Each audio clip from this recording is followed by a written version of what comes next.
Hey, everybody, and welcome to a brand new episode of that Super Fan Talk podcast. My name is Sean Ray, and this is the show that knows that in space, no one can hear the music of John Williams.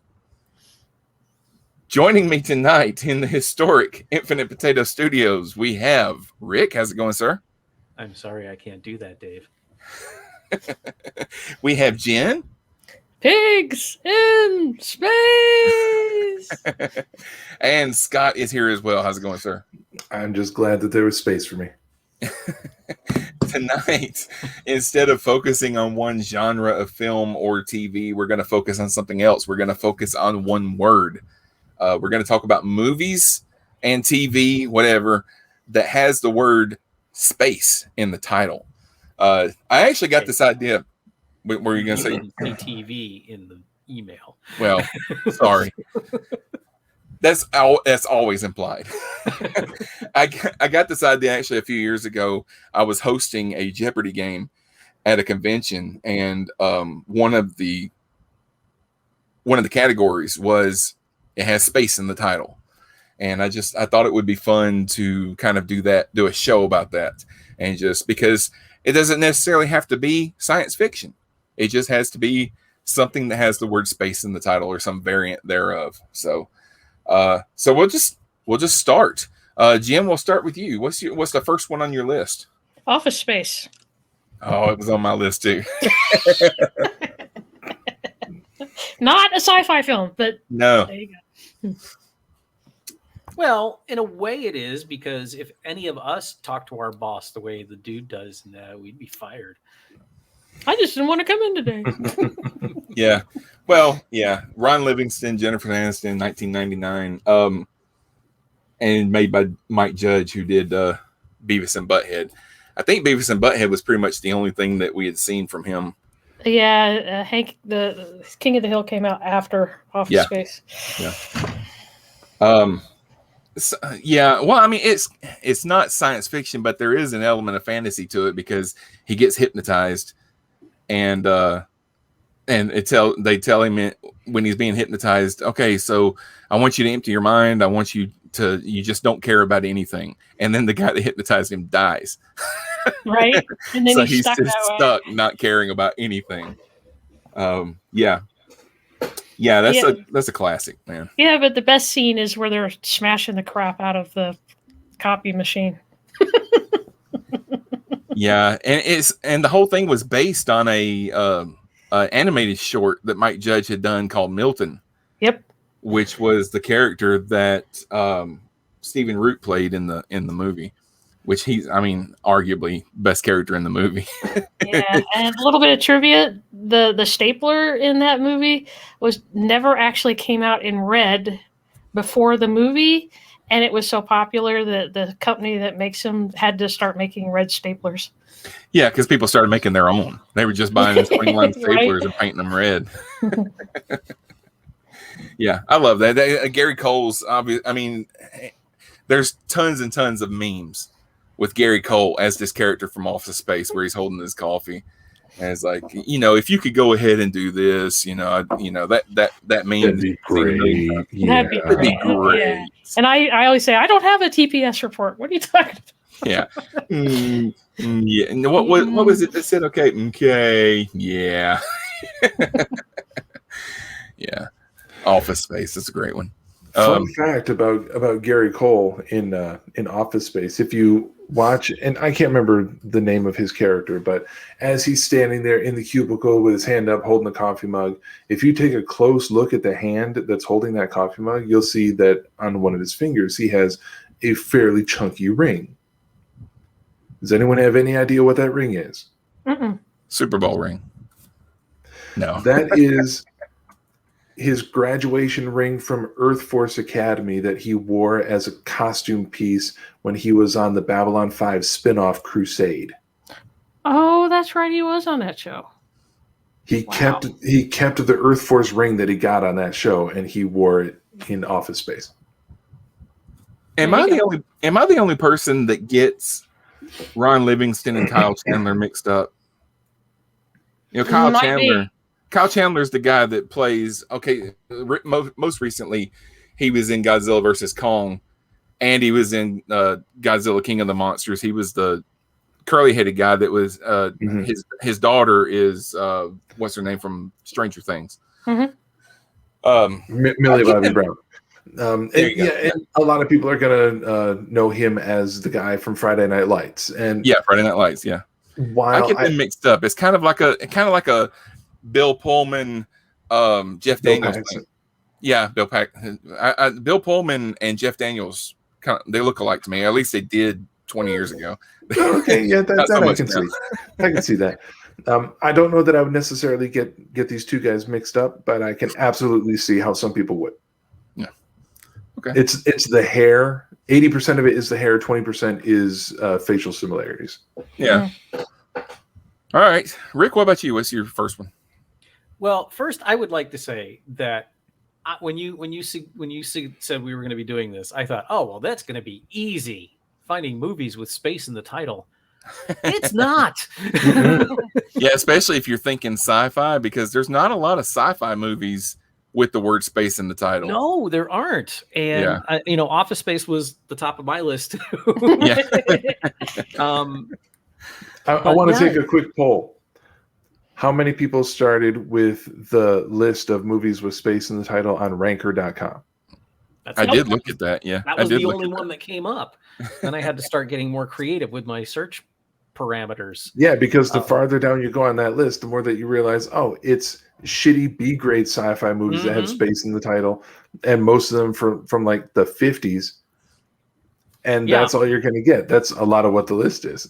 And I don't want to talk about a movie I haven't seen. Shitty B-grade movies are my bread and butter, man. Hey, I understand that this podcast network would not exist without them. I'm not denigrating them at all. I mean, depending on how far down my list we get, I've got one that I only saw on MST3K. So me too. But I would like to start with let's see by my little choice of names for this week. 2001: A Space Odyssey. Which is a bona fide classic. Stanley Kubrick, 1969. I love this movie. It's brilliant, but even I can't get through it in one sitting. It is long, and there are scenes that are boring as hell to us, post Star Wars people. But if you can wind your mind back to 1969 when this movie came out before the moon landing, nobody had seen really realistic space flight done in a movie before. Up until that point, it was all, cigar shaped, Buck Rogers ships with sparklers shooting out the back end of them kind of thing. It was so, yeah. And the smoke going straight up. Yeah. So Kubrick teamed up with Arthur C. Clarke, who is my all-time favorite author, and then proceeded to basically screw over everybody that was involved in the project. But he created the more I learn about Stanley Kubrick, the more I despise the man as a person, because he just abused everybody around him because he would get tunnel visioned on the movie he was making at the time. I listened to a fantastic book a few months ago called Space Odyssey, Stanley Kubrick, Arthur C. Clarke, and the Making of a Masterpiece. It is a brilliant book that goes very much in depth into the making of 2001. And it's less about the details about how the special effects were done, although there's plenty of that in there too, and more about Kubrick's interactions with everybody involved. Now, I will grant you, or I will freely admit that the book definitely has a pro-Clarke bias. The author actually spoke to Arthur Clarke before Clarke passed away, and so there is a definite putting Clarke maybe in a better light than he deserved. I honestly don't know, but it certainly paints Kubrick as not quite a villain, but almost, who basically was willing to screw anybody out of a paycheck if he could do it. Yeah. And again, I can't say for certain how accurate that is, but what I've heard about Kubrick's antics in other films, it certainly seems in character. Yeah. But it's a very good book. 2001 is still today a brilliant movie. Fast forward through some of the bits, but if you can learn about its place in history and about the groundbreaking things it was doing at the time, it makes it that much more enjoyable. Mm-hmm. I think it's come out most recently. There's some speculation that Kubrick had Asperger's syndrome. That wouldn't surprise me at all. I watched that movie one time, and I'm not gonna say that it's not a classic. It just wasn't for me. But I have found, I went through a phase, I call it a phase, but in the 90s, the late 90s, early 2000s, I kind of went through this thing where I want to watch all these movies that people talk about as classics that I've never seen. So I did. I had like a whole list, and I started watching them, and that was one of the ones. And I actually found that they had a copy of it at the library, and I brought it home and I watched it, and this was my face through most of the movie. I'm not surprised. And it was for people listening on the podcast, it was a confused look. But it started with the overture. I was like, why are they just, it's just a black screen and they're just playing music. but they did that back then with movies. Yeah, for a long time. And but yeah, I mean, I'm not going to get into the whole, I'm not going to bash the movie because I know a lot of people like it, but I've discovered over the last few years that that's not just that movie. I really don't like anything Kubrick ever did. I'm a huge Stephen King fan, and I do not like The Shining.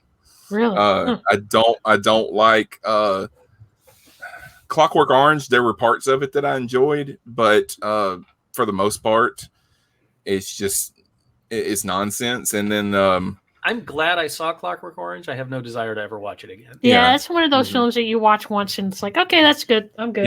Yeah. And then the last movie that he ever made was Eyes Wide Shut, and that was just that's awful. It was a piece of garbage, and it was like they only made it to just show a bunch of nudity because it's not really something that you feel like, oh, I've just experienced cinema or something like that, you know. You come out of it feeling, I need a shower. Yeah. Yeah. So, but yeah, I mean, I understand a lot of people enjoy that movie, and there are scenes in it that come back, especially if you're a science fiction fan. You can see, well, they're kind of pulling this from 2001. I understand where the origin of this came from. It came from that movie or whatever, and I'm glad I watched it that one time. But for the most part, that movie's just not for me. It's like I say, I adore the film, but it's a hard watch, and especially that ending. Fast forward. Well, it's purposely nonsensical. You're supposed to think about it. Well, and that's the thing, excuse me. If you read or listen to that book, it really goes a lot in depth into what, Clark, who was writing the book, was like in tears at points with what Kubrick was doing with it. Clark published the book. He was hired to write the book concurrently with the making of the movie. Yep. And then Kubrick kept putting him off about publishing the book, and putting him off and putting him off and not paying him and not paying him and putting him off and not letting him put it out because it was supposed to be released before the movie. But Kubrick wouldn't let him release it until the movie came out because Kubrick wanted, it's a long, much more convoluted story than this, but Kubrick didn't like the way Clark wanted to end it. And so he didn't want Clark putting out the book until he had released the movie. But the movie went like 2 years and, millions of dollars over budget because Kubrick just kept doing stuff. Mm-hmm. Yeah. He kept Kubricking. Yes. Right. Yeah. Shelley Duvall was never the same after The Shining because Oh gosh, he did to her. Yeah. He abused her. Well, one of the iconic scenes from 2001 is Dave Bowman getting back on board the Discovery after Hal locks him out and he doesn't have his helmet. So he does the blows the airlock and has to go in through the vacuum. You know, it was the first time it had ever been done. Anything like that had ever been done. You know, people still talk about it today. Talk about what would happen if you were, you know, exposed to hard vacuum and stuff like that. But the way it was done was the set was like a 30-foot tall tower, and the camera was at the bottom of the tower, and Keir Dullea had to just jump down the tower, and there was a rope attached to his back. And Kubrick wouldn't let a stuntman do it because Dullea was, you know, Dave Bowman wasn't wearing his helmet, and so Kubrick wanted to be able to see his face. Dullea was terrified of heights, and so he finally, you know, was able to do it, and you know, they got the one take, and then Kubrick made him do it like 5 more times. Yeah, he was persistent like that. You know, and Dullea was like, "Dude, this is killing me." He's like, "You got to do it." And you know, that was like the least of what it's in your contract. Mm-hmm. I'm going to start with Space Cowboys from 2000. That was a great on movie. my list. It's Clint Eastwood, Tommy Lee Jones, Donald Sutherland, James Garner, and it's a movie. It's a bunch of old retired astronauts being called up for one more mission. You know, because there's a satellite that one of them helped design that's about to crash into Earth, and they need to stop it. So it kind of has a dumb premise. But I mean, how many ways are you going to come up with a premise to bring a bunch of old guys back into the space program? You know, so they have to have a premise. Yeah, especially as iconic as those guys are. Yeah, I mean, those guys were great, and it's great to have those 4 guys together in one film. What's funny is that they were supposed to be playing beyond their prime, but that movie came out 21 years ago, and all of them except for Garner are still alive. right. So the one thing that takes me out of the movie is that there's a couple of scenes that are flashbacks to when they were younger. Mm-hmm. And then they got the old guys to dub over the younger actors' Yeah, that's voices. right. They did. Oh. And that whenever I see that, I'm like, that just doesn't look right. This guy's talking and it's Clint Eastwood's voice coming out of his mouth. So that kind of breaks the illusion for me. But spoiler for a 20-year-old movie. One of the characters sacrifices himself because at the end of the movie, because he knows that he's only got like 8 months to live anyway, because he's got pancreatic cancer. Mm-hmm. If you have terminal cancer, I seriously doubt they're going to send you into space in the first place. Well, I think he lied about. Yeah, but their testing is going to be a little more rigorous than, do you have cancer? No. Okay, we'll take your word for it. I think there's some blood work involved and things like that. But yeah, that's it. That's Space Cowboys. If you guys want to say anything about it. I just remember enjoying it. It's been so long since I saw it. I don't remember many details, but I know it was a lot of fun, and I was kind of shocked at the disapproval of it that seems to exist out there. I thought it was a fun. I didn't know there was any disapproval of it. I mean, really? It regularly shows up on lists of bad science fiction movies. I don't think it was bad at all. Like I said, the premise is stupid. Well, but you have to have a premise to get these 4 old guys back into the space program. I mean, nothing that you do is really going to make a whole lot of sense. And that's not the reason that you're watching the movie. Yeah. But it works. I mean, it was no Armageddon, but. All right. Scott, what about you? What's your first one? I think for me, deciding to... Hold on a second. The title was too good not to make this joke. I decided to take a pass. I'm sure there'll be another episode sometime in the future where we can discuss Codependent Lesbian Space Alien Seeks Same. I almost wrote down that's a movie I want to see. But I think first up, I think. And I'm also going to request, Sean, that we be allowed to use TV shows as well, just because of the drought of movies with space in the title. But that'll be for later, because first off, I have Muppets from Space. Yes. I think I love that Muppet movie. Is it their best? No, it's not their best one. It's certainly not the best as far as celebrity cameos. They were much more on top of their game with the first 2 or 3 than with this one. And it's maybe not the best written Muppet movie,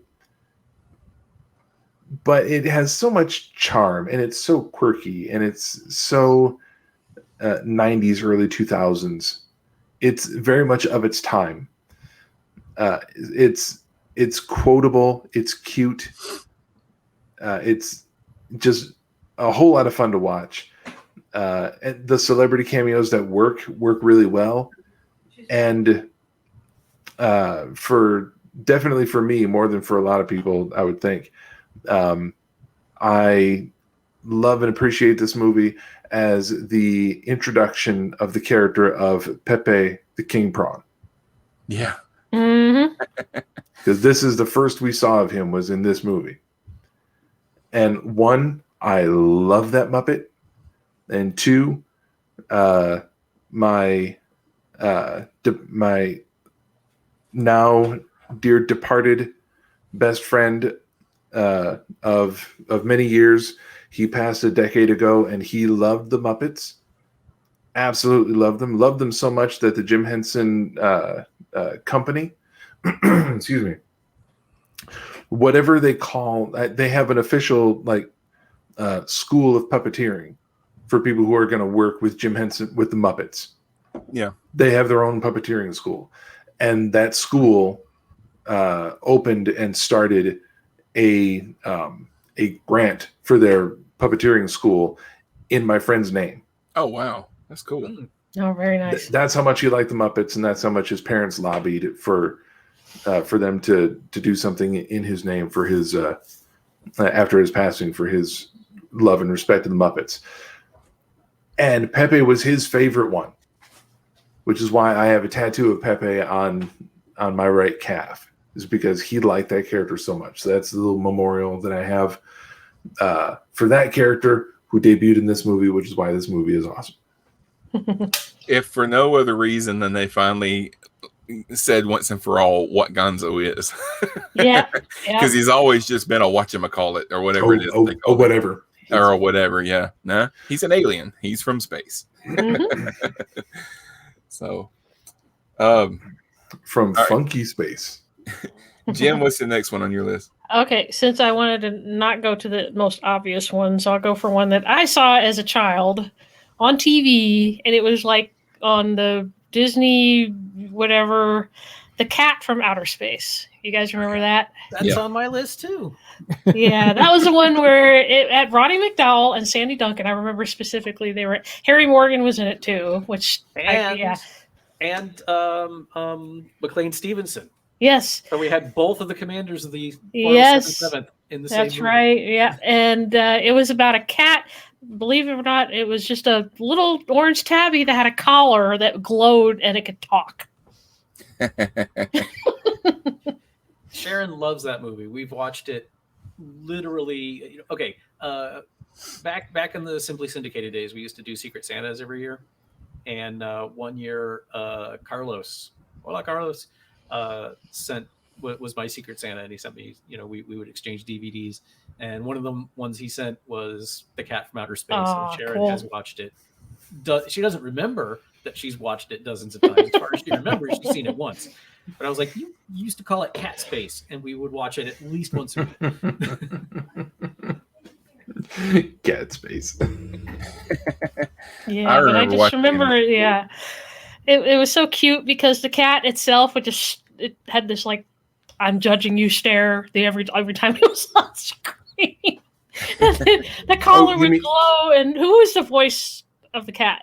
So you mean the cat looked like a cat? Is what you're saying. Hang on. He was one of the Disney staples. You'd know him as it was the guy that was the voice of Piglet, and he was also Mr. Hengist in the Jack the Ripper episode of Star Trek. What was the name? What was the name of the cat? Because I've got the list of characters. I can't remember the name of the cat. It was like a number. Hang on. I've only seen it once. I'm sorry. Alien Zunar J. Yeah, that's the cat.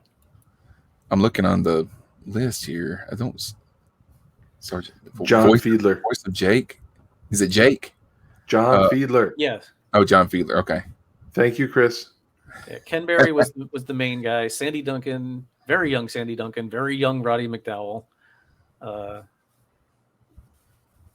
Yeah, it's just such a fun movie. That whole period in Disney films, those are the Disney films I grew up with. You know, I didn't see a lot No, of it the wasn't. It animated was films. Ronnie Shell was the voice of the cat. Oh, Is because they called him Oh, Jake. no. Oh, It was, sorry. his Not nickname the was guy. his Jake. name was Jake. Okay. Yeah. But like All Cat right. from Outer Space, all of the Kurt Russell Disney films, like The Computer Wore Tennis Shoes and The Strongest Man in the World, and all the Herbie movies. That was my Disney when I was growing up. Oh yeah, we used to watch because I remember in school, you know, we would watch movies at school, especially like on rainy days and things like that. Those kinds of movies became something that I remember from those days, you know, and you would go to the video store also, and like whatever the newest Disney movie was would always already be checked out. So you go to the older ones, and you would get, you know, Herbie Goes Bananas and stuff like that. And the Disney Sunday night movie loved to show some of those old movies too. So yeah, I've seen plenty of the Shaggy Dog and the Shaggy DA and and all Well, that. like when Escape from New York came out, it was a big deal because it was Kurt Russell trying to shake his you know, good Squeaky guy clean Disney image, boy yeah. image. And so, you know, we're watching Snake Plissken and we're like, that's the dude from The Computer Wore Tennis Shoes. Land of the free. Yeah, it's great stuff. They remade that one with Kirk Cameron in the 90s. It was like a TV movie or something. It wasn't called The Computer Wore Tennis Shoes. They called it something else. But basically, he got the internet downloaded into his brain and all that kind of stuff.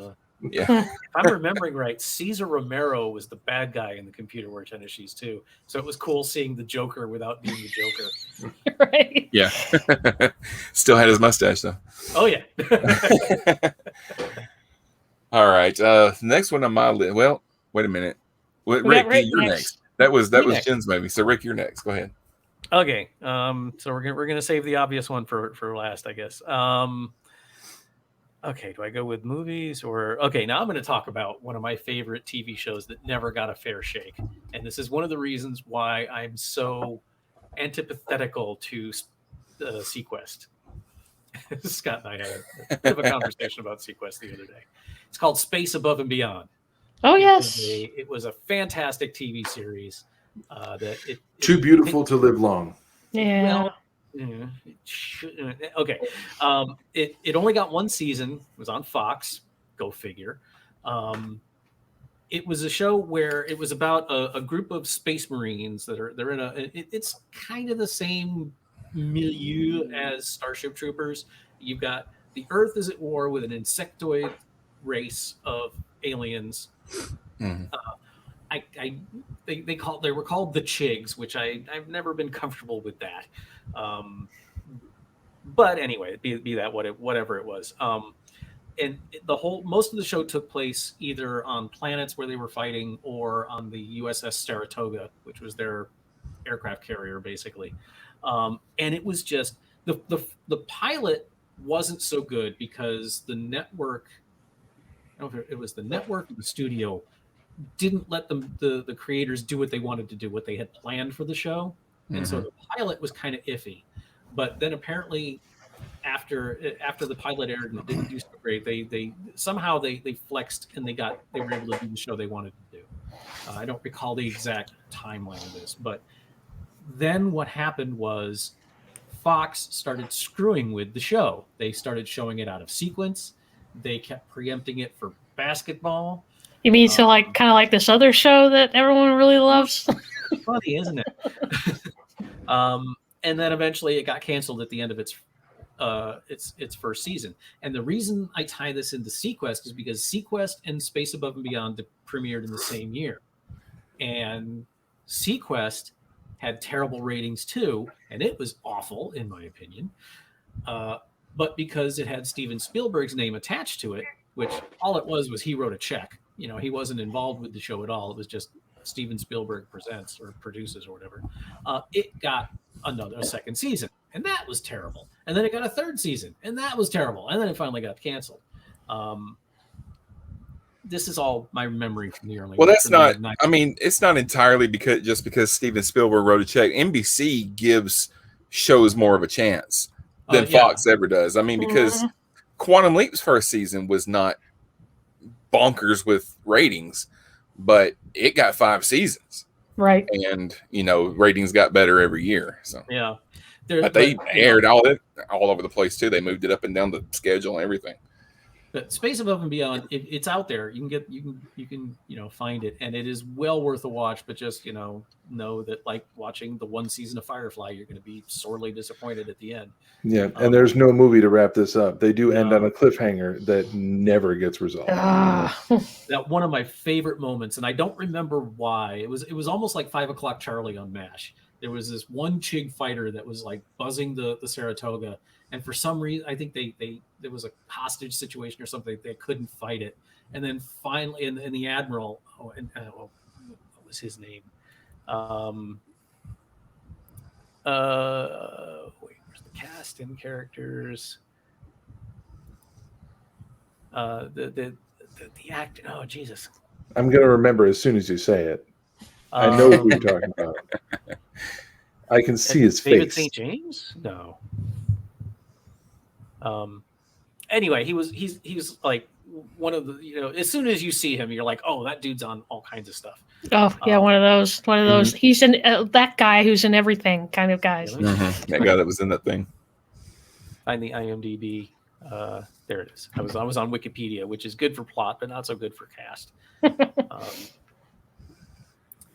Sorry, my computer runs very slowly when StreamYard is running. Maybe anyone want to buy me a new computer? Commodore Ross. That was that him? Tucker Smallwood? Tucker Small. The Commodore Ross was the black commanding officer of the Saratoga. He was not the. Yeah, but that's who I'm talking about. Oh, okay. Oh, I thought you were talking about the leader of the Wildcards. No, Tucker Smallwood's who I'm talking about. The skipper of the Saratoga. Yeah. I just remember him, when finally, that's him. Now I'm looking at a picture of him. Yeah. And it just finally, whatever reason they couldn't go out and take on the enemy fighter was gone. And he just looks at the wild cards. And he goes, now go out and get that thing out of my sky. And I'm just like, oh, that was so cool. All right. The next one on my list is Leprechaun 4 in Space. Oh, Lord. 1997, starring Warwick Davis. You only thought that the first 3 Leprechaun movies were bad. This is one of those, but it's one of those so bad it's good movies that I really like from time to time. So the plot is that the leprechaun is now on another planet, and it's like 100 years in the future, and he's courting this princess. Both of them are planning to kill the other one on their wedding night. He wants to kill her to take the throne or whatever. She wants to kill him to get his treasure, And I mean, I'm not going to go into any more of the plot. It's crazy. There's a man spider. There's lots of scares.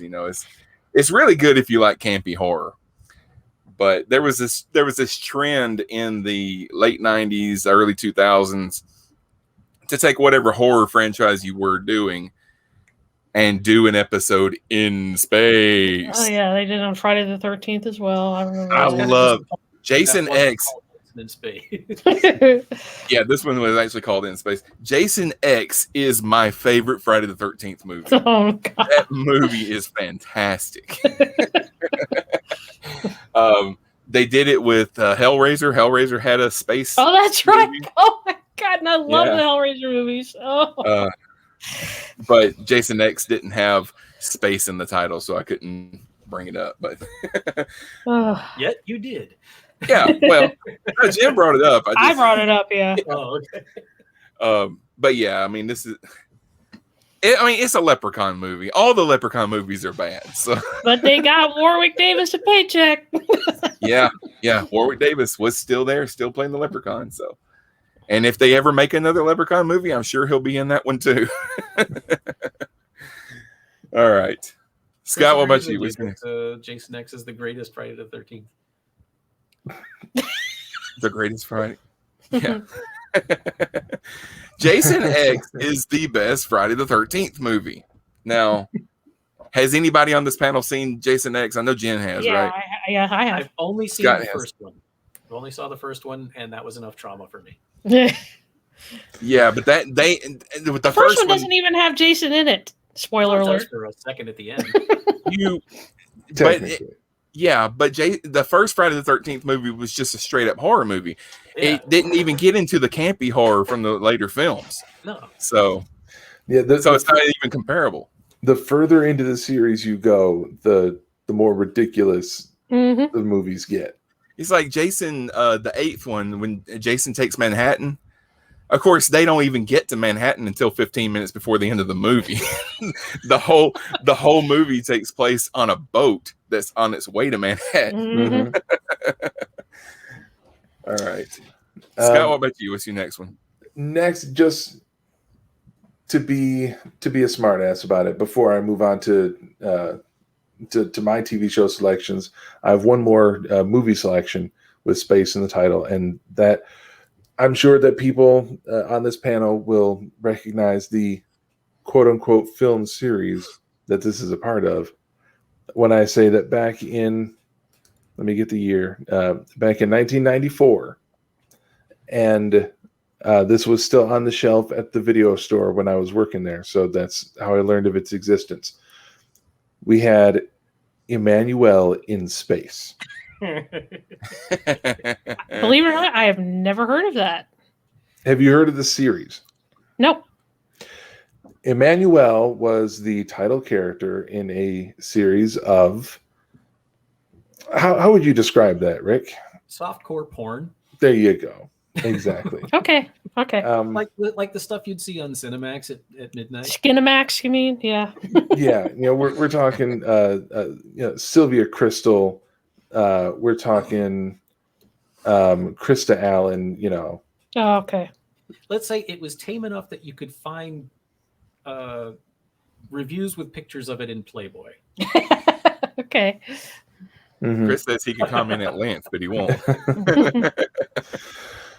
The sort of thing that video stores could carry and put on the shelf in their normal sections and not hide it in a back room. Behind the curtain.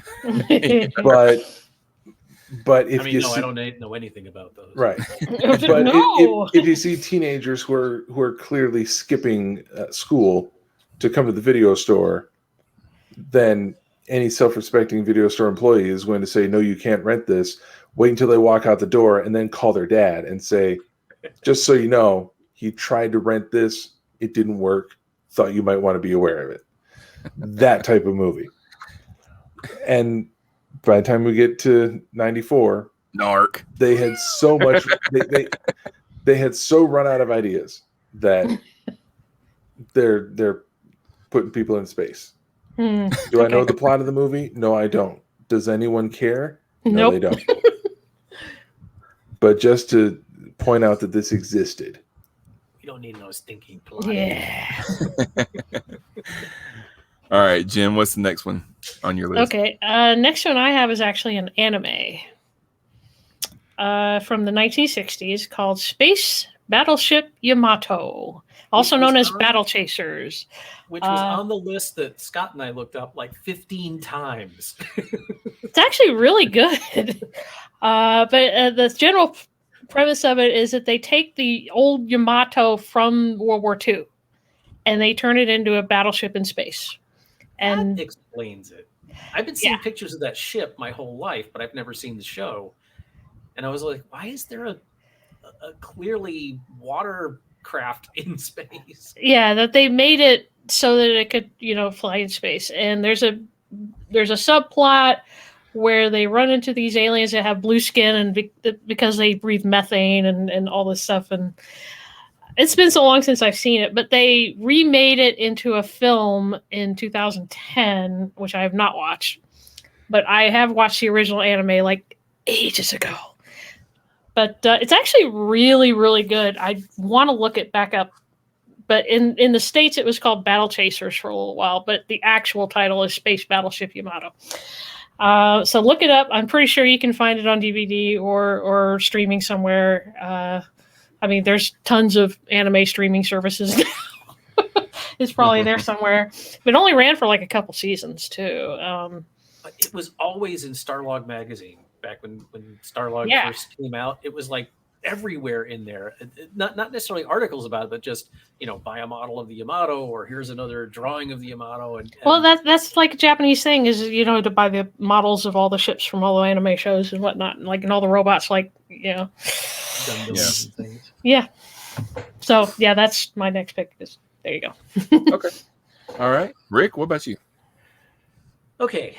This may be a bit of a controversial pick because I was aiming at this with movies, but the TV show also can qualify.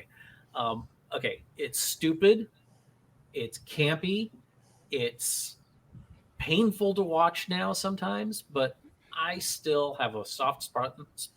I always try to say spurt when I'm trying to say that. Soft spot in my heart for Lost in Space. I was wondering when somebody was going to mention that. And while that movie from 1996, that's that and partially and the TV series. They're two TV series. Yeah. I didn't care for the current one. I didn't get past episode like 5. It just bored me.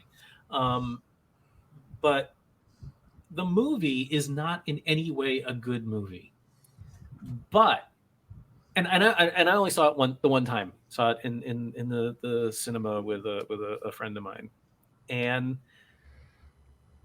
it's bad. It's very bad, especially the ending. The ending is horrible, but they gave so many nods to fans of the show, and got as many of the original cast as they could doing cameos in it, that it was just it was fun to watch, even though it was. I mean, it pains me to say how awful Gary Oldman was in this movie I love Gary Oldman to death, and he was probably one of the better parts of the film, and he usually rises above the material. Even when he's in a bad movie, usually he's the best thing about it, and that is just not the case with this film at all. There's just nothing redeemable about it as a movie, but as a love letter to the original series, it was a lot of fun. And I remember as a kid getting up an hour earlier than I had to, because one of our local TV stations was showing Lost in Space at 6 a.m. And so I would get up at like 5:30 and eat my breakfast and get dressed so I could watch Lost in Space before going to school. But then, I tried, a few years ago, I was doing a podcast about old shows, and I went back and tried to watch season 1 before they realized that they were not doing a serious show. Oh my God, is it awful? When they thought they were doing a real science fiction show, it was unwatchable. It was absolutely horrible. And then you get into the really later seasons where they had completely given up on trying to be even remotely serious, and you've got Cyrano Jones playing a talking carrot, trying to turn Dr. Smith into a carrot as well. And then it just gets so ridiculous that it's just, again, it becomes unwatchable. But there's a little bit in the middle there, and we all know the robot. We all know, Danger Will Robinson. It's in the cultural fabric of, science fiction television. My only real problem with Lost in Space is knowing the history of Star Trek and learning that, that was its competition, and Star Trek was losing to Lost in Space. That tells you how unsophisticated the networks were at the time. Yeah. All right. I would be remiss if I didn't bring up Space Jam from 1996. So everybody knows. Everybody knows what this movie is, and depending on how old you were when you saw it, or how old you are, depends on whether or not you've even seen it. For some people, it was stupid, and for some people, it's a classic. For me, I was a year past high school, so I had graduated at this point, and so I was not a child, but it hit like a place of nostalgia for me just watching it the first time, because I grew up in the 90s. I knew, Michael Jordan was everywhere when I was a kid. And then, of course, I watched Bugs Bunny cartoons and Looney Tunes and stuff a lot growing up. So everybody, the people that don't like this movie like to say Michael Jordan is such a bad actor. Nobody thought Michael Jordan was going to be a good actor when he made this movie. Everybody knew exactly what this movie was going to be when they went to see it. That's not what he was hired for. Yeah. And it's just a stupid, fun movie. And I've seen a lot of people talking about, because they dropped the trailer for the new one that's got LeBron James in it, and everybody talks about how bad it looks. I think it looks awesome. And I'm looking forward to watching it on HBO Max in my home without going to the theaters. Okay. As far as cartoons mixed with real life and everything, of course, Who Framed Roger Rabbit did it 10 times better. But I mean, they did a good job here.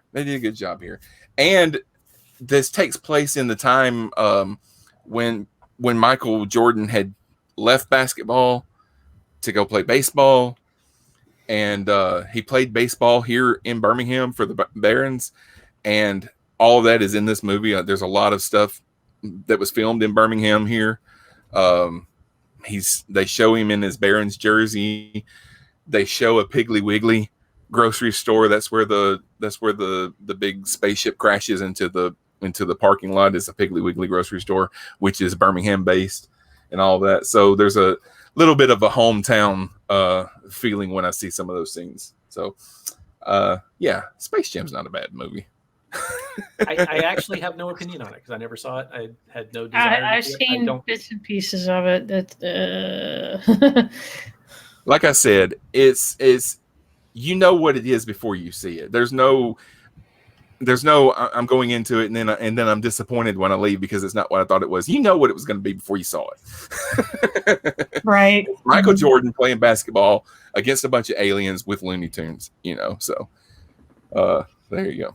All right. I'm not Scott? a fan of basketball, so I didn't wasn't interested. Next up, I'm moving on to television, and this is a series that again, I've always wondered how many people have ever even heard of besides me. I can't remember what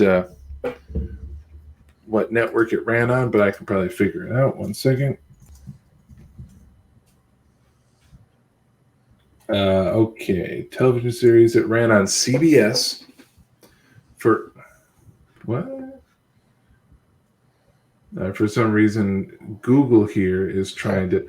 Oh, okay, I get it. Google is trying to say that it ran for 2 seasons, but Google is pretty stupid. You can technically say that it ran for 2 seasons if you count episode 6 as season 2, episode 1. But they aired 4 episodes out of 6, and it was canceled. Was Linda Hunt in this show? Yes, this would be the CBS sci-fi series Space Rangers. It was so bad, it was fun.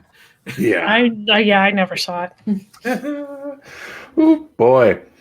What to say about it? I mean, they're kind of space cops. They're based at a particular space base called Fort Hope is what they called it. That was the little colony that they were based out of. Basically, interstellar frontier cops. You have your quintessential 90s scruffy hero. So he's got longish hair that it threatens to be a mullet if it gets cut too short in certain areas. But otherwise, it's just kind of rakishly long hair, and he'll have the 5 o'clock shadow 5 minutes after he shaves. It's that type of facial look to the guy. He's a little burned out. He's tough. He's gruff, but he's got a heart of gold, and he's always got the safety of his team before everything. You have their pilot, the tough as nails lady pilot, The engineer was a cyborg who often had a hard time keeping his parts working. There would be times where he would like pull some of the mechanical components out of his cybernetics and whack them and put them back into place to get them working again. Did he like get was he like got on this like little dolly or something to get down into the, or was that the pilot? The pilot would have to like lay down on the piloting rig that would then slide forward into the cockpit. Yeah.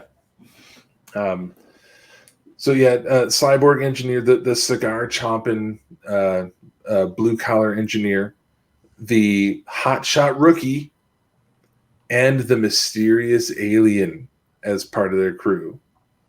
And the alien, he was my favorite part of the series, played by I always forget his name. Cary Hiroyuki Tagawa.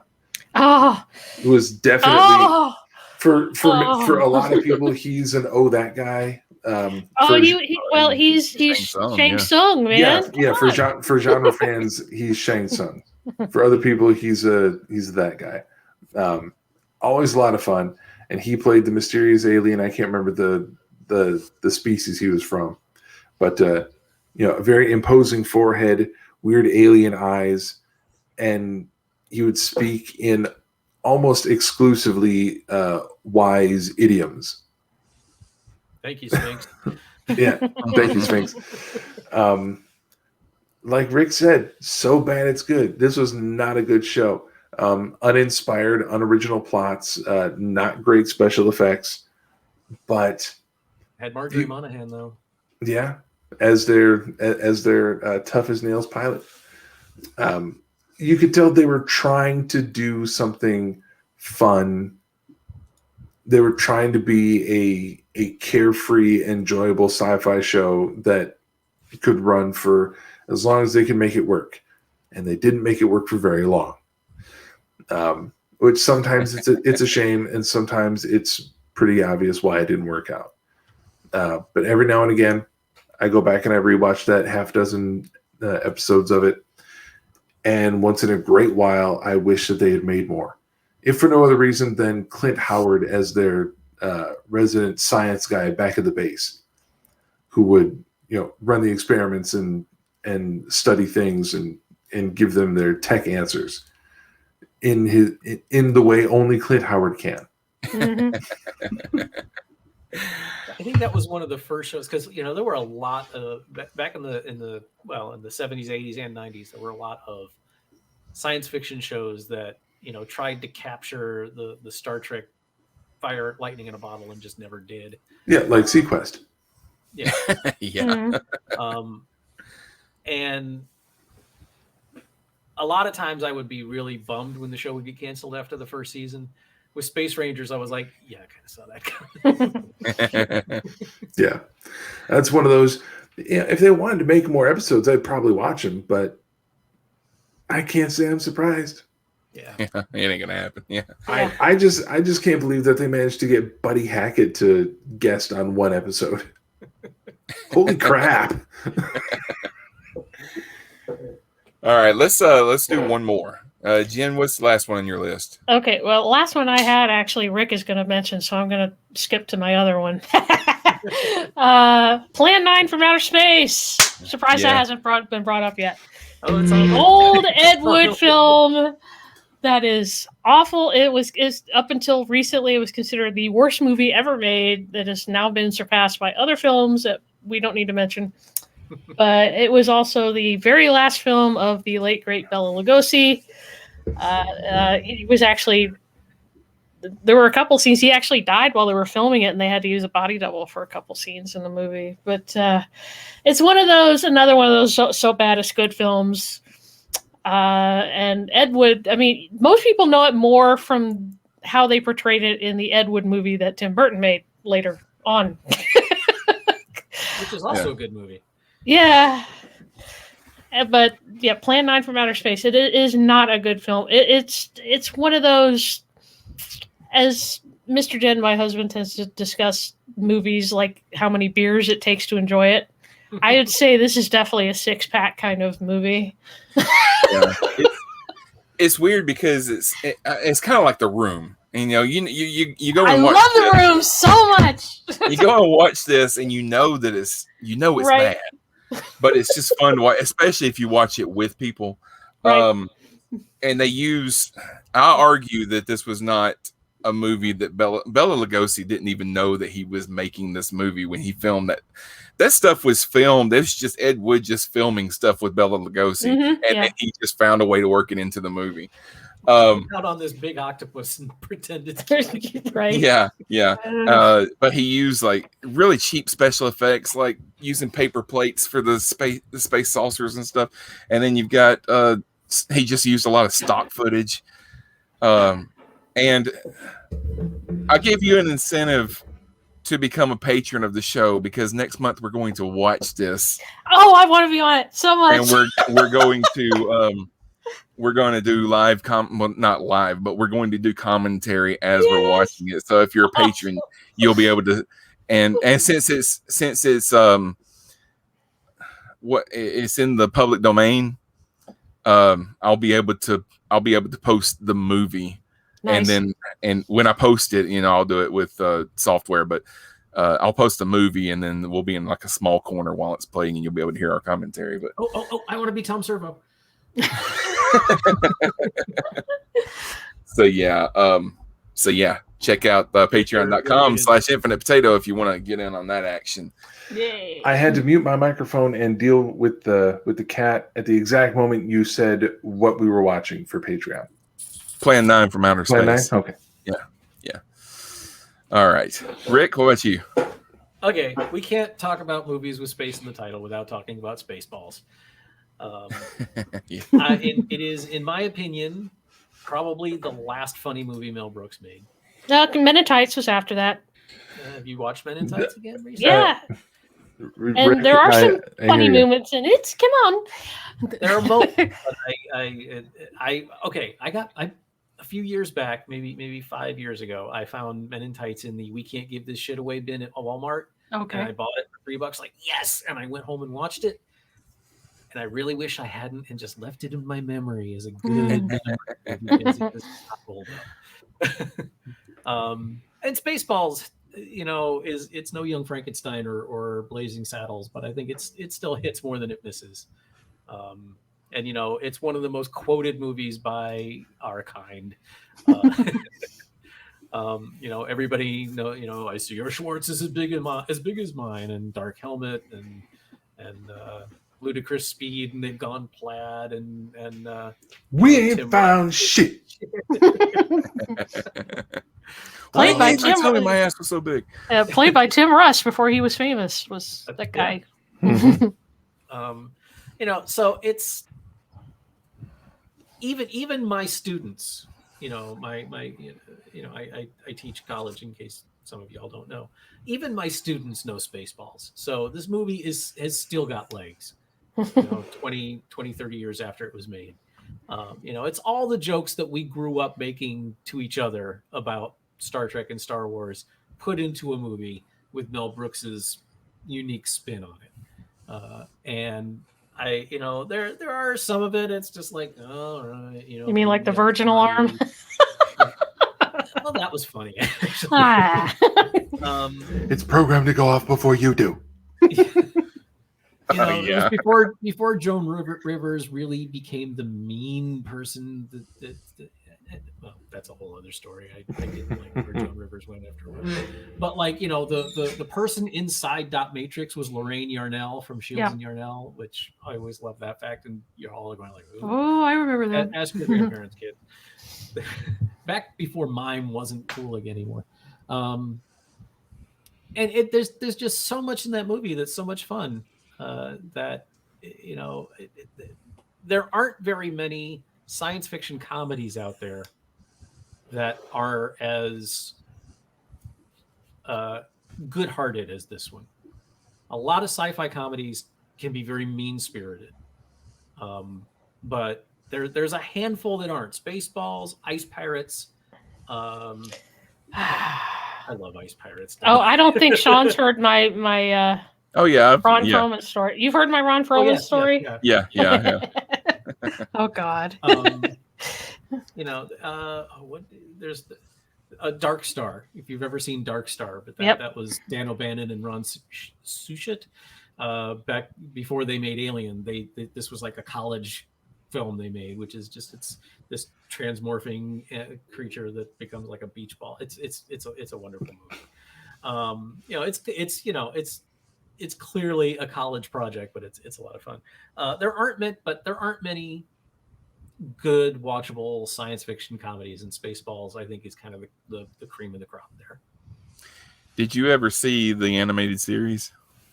I'd heard of it. I didn't watch it. Spaceballs, the animated series. Yeah, I mean, it wasn't good, but it was on like Adult Swim or something back in 08, I think. I think it was back in 2008. I heard something about it, but I never. Yeah, I never watched it. They did like 13 episodes, and it had, I mean, like Joan Rivers came back for it. Dom DeLuise was in one episode. It was the last time he did anything before he died. Let's see who else was in it. Mel Brooks was in it, of course. Yeah. But it does parodies of course, Star Wars, but then there's aspects of the prequel trilogy. Because Mel Brooks kind of said for a while, yeah, I'm going to make another movie that's going to be about those prequels. Well, he made this instead. And then but he also did like each episode would like be a parody of something else, but use aspects of Star Wars to keep the characters and keep it all together and stuff. So they did Jurassic Park and Terminator, Pirates of the Caribbean, that kind of stuff. Okay. But essentially going to a different planet, and like that planet is filled with pirates, that kind of stuff. So yeah, I don't know if it's anywhere where you can find it now, but don't spend the time. Yeah, it wasn't great. That first episode was taking a lot of material from the Phantom Menace for their jokes, and when Sean said that they were lampooning other franchises and other series, I was like, wait a minute, they didn't do it. Oh, that's right. I only watched that first episode where they were making fun of Phantom Menace, and I never went back for more because it sucked. Let me search real quick and see if it's available anywhere. Not that anybody's going to watch it, but Space. Oh, come on, computer. I still remember when they did a Bill and Ted cartoon. Oh, yeah. They did a Bill and Ted, like a live action TV series too. Spaceballs, the animated series. I'll say this about Spaceballs, the movie.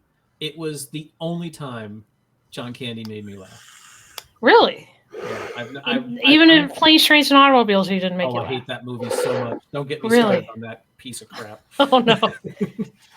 Not even feel the rhythm, feel the rhyme, get on up. It's bobsled time. Cool Runnings. Cool Runnings. Cool Runnings. That was a weird movie. I just didn't, I didn't have anything against John Candy. I just didn't particularly enjoy his style of comedy. But in Spaceballs, as Barf, and at the end at the wedding when he gives his full name is Bartholomew. I laughed out loud. I literally barked. It was so funny. Oh. Are you the one the timing of that was perfect. No. Get over there. You can buy it. You can buy the entire season on Amazon for $15, and it is not worth it. So, wow. All right, the last one on my list, I guess, will be. I've got a couple that I'm kind of trying to pick from. I think I'm going to go with add a D to the end of the word space, and it's Spaced Invaders from 1990. And I vaguely remember that coming out. Scott's trying not to be ill. This is a I know kid's some movie. of the stuff Scott watches, and Well, I haven't. All right. I have not seen the movie since I was about. When did it come out? 1990s. I haven't seen it since I was 12. This it's a kids movie since from the early 90s, and I was a kid when it came out. It's about a bunch of Martians, and they're involved in this war with another planet, not Earth. And this one ship with 5 or 6 Martians on it, they catch a rebroadcast of War of the Worlds that's coming from Earth on Halloween. and they think it's real, and they think that they need to go to Earth and help out the other Martians that are fighting. So they go to Earth, and hijinks ensue. At first, everybody thinks that they're in Halloween costumes because it takes place on Halloween. But then, they start to realize, oh, these are real Martians and stuff. One of them talks like Jack Nicholson for some reason. They've all got these different cartoony personalities, But yeah, it's like I said, it's a kids movie, so you're not expecting it to be like highbrow cinema or anything like that. If you're 12 years old, it's great. But the off-ramp. They blew up our new off-ramp. And that's literally the only thing I remember from the movie. The Martians are not convincing. I mean, they're like these little guys, and they've got like these big heads, and all of them have like these big cartoony looking eyes. They're all like, their faces are all robotic and stuff, so I don't know. It's just, you'd have to look up maybe some scenes on YouTube or something to see what I mean. Now, all their voices are cartoony voices, and it's just one of those goofy comedies that Disney liked to put out back in the day. So it wasn't necessarily a moneymaker. It does have kind of a cult following now, but yeah, check it out if you want to.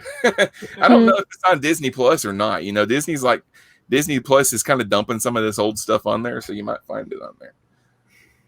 I can look that up too. But all right, go for it, Scott. What's your last one? All right, the last one. Let's see if we can wash some of the Spaced Invaders taste out of our mouths. Well, it was either that. The other one that I was going to bring up was going to be 2001: A Space Travesty with Liam Neeson. Well, then I will say I'm disappointed that you that, and I should be disappointed in myself for not coming up with what should have been mentioned at some point, which is the 1986, what I would consider a classic. Classic, light sci-fi drama-ish Space Camp. Oh yes. I didn't bring it up because I didn't see it, but I figured y'all would. I didn't bring it up because I thought one of y'all was going to bring it up. It was on my list. Well, we can. Wife. Kim? No, she was in Indiana Jones and the Temple of Doom. Yeah. The blonde, her. Kate Capshaw. Kate Capshaw, and a very young Joaquin Phoenix when he was still called Leaf. Oh, yeah. Wee little Leaf. He was probably like, I want to say he was like 9 or 10 when he did this film. Yeah, so I probably like I'd say tops 12. Mm-hmm. Max. He played Max. What do you know? Ha. That was an accident. Also starring Tom Skerritt, Tate Donovan, Leah Thompson. I'm doing all this off the top of my head. I don't have a cast list in front of me. And also co-starring everyone's favorite, Jinx the Robot. Mm-hmm. Thinking about the movie now, if I could find a replica of Jinx the Robot just for like home decoration, I'd put him in the corner somewhere. Just because that was a cool robot design. It's a good movie. I don't know what to say. They screened it for us in middle school once, and I had already seen the movie like a dozen times by then, so it wasn't anything new to me. That is interesting. Like a ping pong ball with a head. Yep. Pretty much. The spheroid style robot with the three almost spider-like legs that would lift him up and roll him around places. And before BB-8 there was this thing. Yeah, and the one minimally articulated arm that would come out the middle and like just be up and forward like this. Oh God! You're ruining my space camp. That's the Space Invaders. Oh my gosh! Take it away! No. Come on, your movie obviously has a Nazi alien in it. Did you see that guy in the long coat? Yeah. Gestapo alien. Here I am talking about kids learning how to work together as a team so they can survive a crisis in space from space camp, and you got Heil Martian. Jesus Christ. Oh man. Space camp, it's a good time. Can I throw out an honorable All right. mention for Space Hunter Adventures in the Forbidden Zone? And for mine, it would be Killer Clowns in Outer Space, which I have Yeah, seen the a only riff other- track, so that was fun. The only other one that I had was, like I said, was 2001: A Space Travesty, which was in the Well, I have- in the time that Leslie Nielsen was making like Dracula Dead and Loving It and that kind of stuff. Yeah. Mel Brooks film, awful. I actually enjoyed mean, Dracula and loving it, but I would not recommend it to anyone. Leslie Nielsen was at the forefront of those kinds of movies. They tried to keep doing that even after he died and stuff, like with the Scary Movie series and all that kind of stuff. But those kinds of movies are okay for about 30 minutes. When you go like a 90-minute film, I get tired of it after a while. I mean, the Naked Gun movies were great, especially the first two. Yeah, the third one is starting to go off the rails.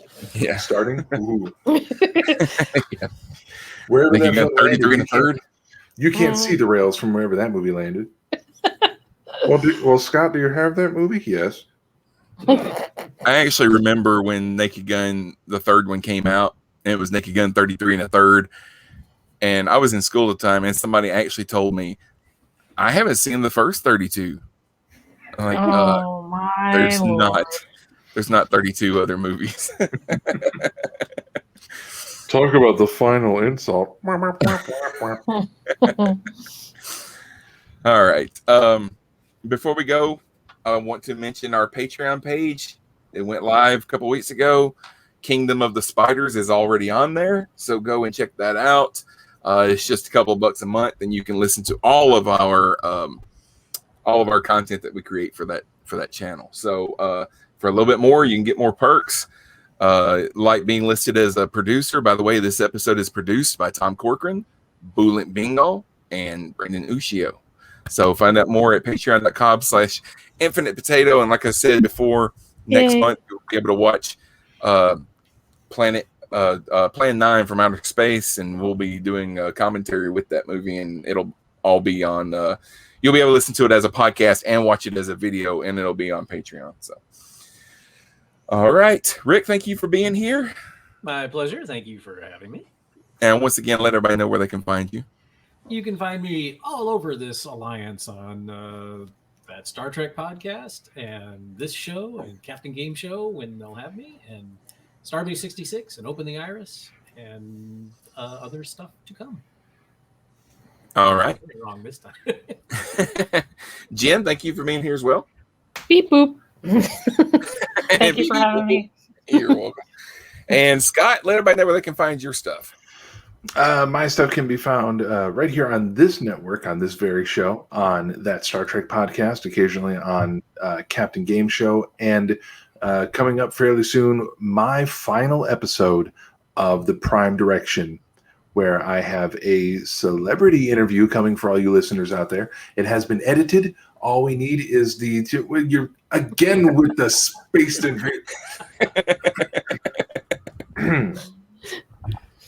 the interview has been edited. All I have to do is sit down with my other special guest and record the framing segments at the beginning and end to do a passing of the torch for that show to the next oncoming host. After that's wrapped up, I'm going to begin pre-production preparations for what could very well be my next ongoing podcast as a little tip for everyone. And I'm acting as though everyone listening to this did not just listen to that Star Trek podcast that we recorded just an hour ago. But for all the rest of you, as a sneak preview of what the new podcast is going to be, the working title is I'd Watch That for $1. Stay tuned to Infinite Potato Alliance for more information on that. If people are tired of listening to me, but they still want to see what some might consider cool stuff, you can check out some of my freelance and commission graphic artwork. You can find me on Twitter at PlanetRise, or visit my very own website, www.planetrisecreative.com. All right. Thank thank you all for listening, and be sure to join us again next time on that Superfan Talk podcast when you might hear Rick say, "Everyone, remember where we parked."